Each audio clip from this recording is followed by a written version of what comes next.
नमस्कार शेतकरी मित्रांनो, मी संदीप चौधरी आमच्या मराठी कृषी संपदा या यूट्यूब चॅनलवरती आपले हार्दिक स्वागत करतो।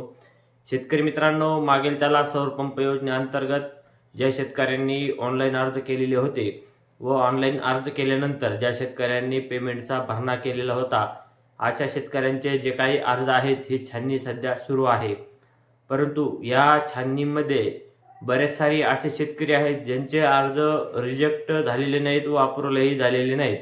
अशा शेतकऱ्यांचे अर्ज हे त्रुटीमुळे सध्या पेंडिंग ठेवलेले आहेत। शेतकऱ्यांच्या अर्जामध्ये त्रुटी निर्माण झाल्यामुळे किंवा शेतकऱ्यांकडून अर्ज भरताना ज्या काही चुका झालेल्या आहेत त्या चुकांमुळे हे अर्ज सध्या पेंडिंग ठेवलेले आहेत व अशा शेतकऱ्यांना SMS द्वारे कळवण्यात आलेले आहे की तुमच्या अर्जामध्ये अशी त्रुटी आहे, तुम्ही ही त्रुटी दूर करा।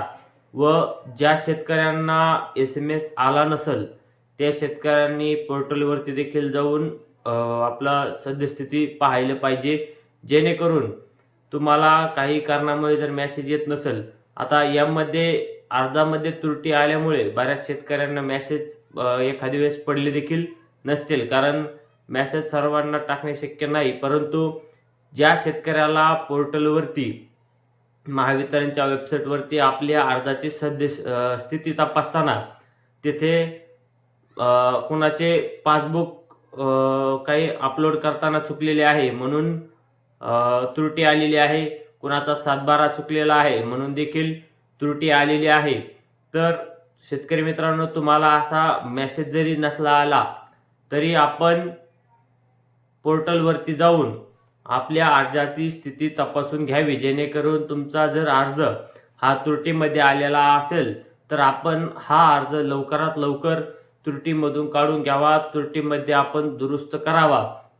आपल्या अर्जामध्ये जी काही त्रुटी असेल ती आपण लवकरात लवकर दुरुस्त करून घ्यावे, अन्यथा काही काळामध्ये आपला अर्ज हा बाद ठरवण्यात येईल। आता यामध्ये बऱ्याच शेतकऱ्यांच्या कमेंट आलेल्या आहेत पहिल्या व्हिडिओला की सर की जी काही त्रुटी आलेली आहे ही त्रुटी दूर करण्यासाठी किती टाइम कालावधी आहे, परंतु बरीच माहिती घेतल्यावर देखील अजूनही हा कालावधी समजू शकला नाही। परंतु ज्या शेतकऱ्यांना मेसेज आलेले आहेत अशा शेतकऱ्यांनी येत्या 1-2 दिवसांमध्ये आपली त्रुटी नक्की दूर करून घ्यावी, दुरुस्त करून घ्यावी, जेणेकरून तुम्हाला या योजनेचा लाभ घेता येईल। व ज्या शेतकऱ्यांना, पुनश्च एकदा सांगतो, ज्या शेतकऱ्यांना अद्याप मेसेज आलेले नाहीत अशा शेतकऱ्यांनी नक्की पोर्टलवरती जाऊन आपल्या अर्जाची स्थिती तपासून पाहावी व तुम्हाला जर त्रुटी आलेली असेल तर येत्या 1-2 दिवसांमध्ये आपल्या अर्जाची त्रुटी दुरुस्त करून घ्यावी, अन्यथा तुम्हाला या योजनेसाठी पात्र ठरवण्यात येणार नाही। तुमचा अर्ज जो आहे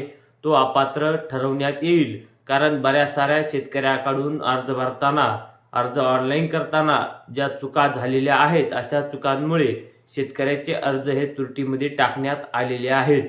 जर शेतकऱ्यांनी ही त्रुटी दूर केली नाही किंवा त्रुटी दुरुस्त केली नाही तर अशा शेतकऱ्यांचे अर्ज हे अपात्र ठरवण्यात येतील, अशी देखील माहिती आपल्याला मिळालेली आहे।